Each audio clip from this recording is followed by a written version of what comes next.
and students, welcome to my channels E-MPSC Guruji. Please like and subscribe these channels. Today we are going to talk about blood circulatory systems from biology subjects. So watch this video to the end. This time we'll describe the circulatory systems including valves, veins and the role of the heart.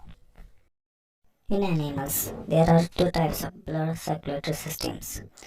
First one is a open blood circulatory systems and second is a closed blood circulatory systems.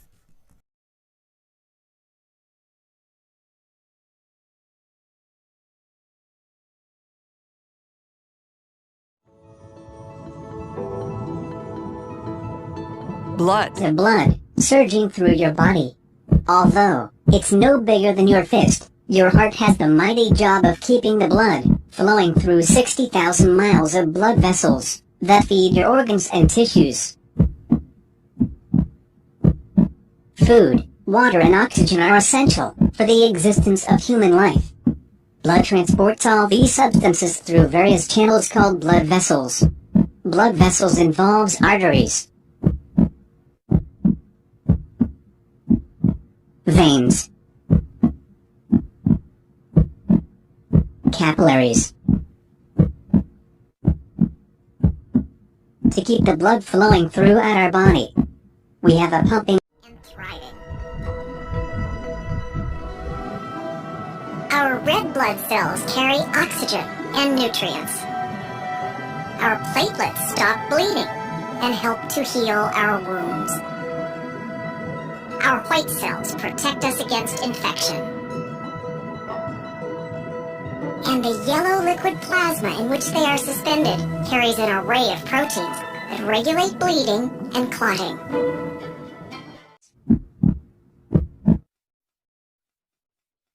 The human heart has 4 chambers. The right atrium, the left atrium, the right ventricle, and the left ventricle.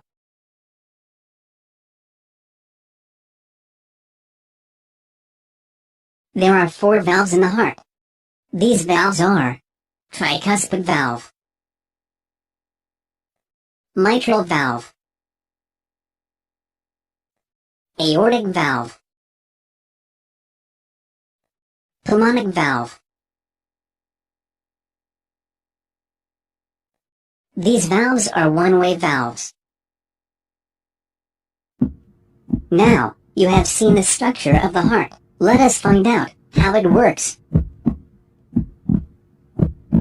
The blood becomes oxygen-rich by absorbing oxygen in the lungs. The function of the heart starts when oxygenated blood is carried from the lungs to the left atrium of the heart by means of the pulmonary veins. The left atrium relaxes. This blood is pumped into the heart. When the left atrium contracts, the left ventricle relaxes simultaneously. The left atrium pushes the blood into the left ventricle through the one-way valve. When the left ventricle contracts, the blood is pumped into the aorta, which carries oxygenated blood to the different parts of the body, except the lungs. Oxygenated blood reaches the different parts of the body through the blood vessels called the arteries.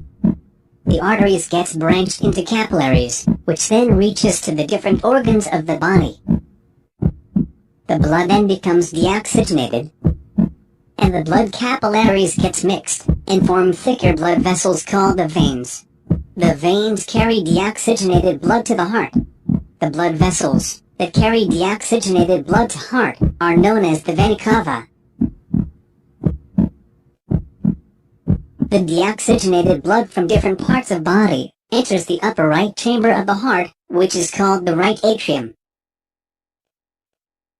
The right atrium gets contracted, allowing the blood to flow into the right ventricle, which contracts with the expansion of the right atrium through the one-way valve.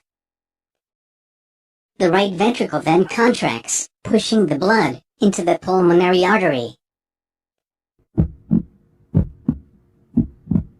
The pulmonary artery carries the deoxygenated blood to the lungs for oxygenation. The lungs oxygenate the blood by exchanging of gases and flows back into the heart through the pulmonary vein. Blood pressure.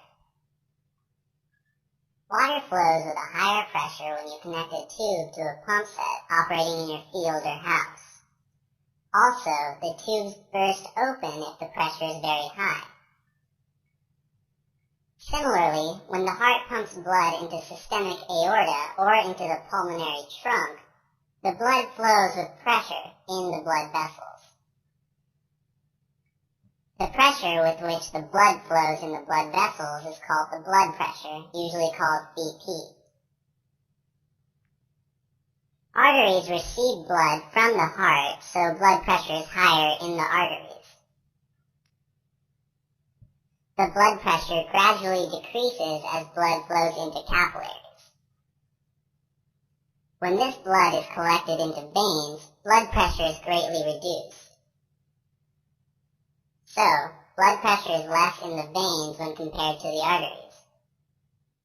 Blood pressure is measured by doctors using an instrument called the sphygmomanometer. Blood pressure levels are written in the form of 120 by 80. This is normal blood pressure. The numerator 120 represents systolic pressure and the denominator 80 represents diastolic pressure. During the systolic, when the ventricles contract, the blood is pumped into the arteries. So the blood pressure in the arteries increases immediately after the systolic. This rise in the blood pressure in the arteries is called the systolic pressure. When the diastolic occurs, more blood is pumped by the heart. The blood vessels return to the normal diameter and maintain blood pressure at a lower level. This is diastolic pressure. Hypertension or high blood pressure. In some people, the blood pressure will be very high, more than the usual 120 by 80. Such a condition is called hypertension, usually called high BP. One of the reasons for this is the blocking of arteries by cholesterol. Constant stress and strain for a long time, improper functioning of kidneys, smoking, and alcohol consumption are also the reasons for hypertension. This condition, if not treated for a long time,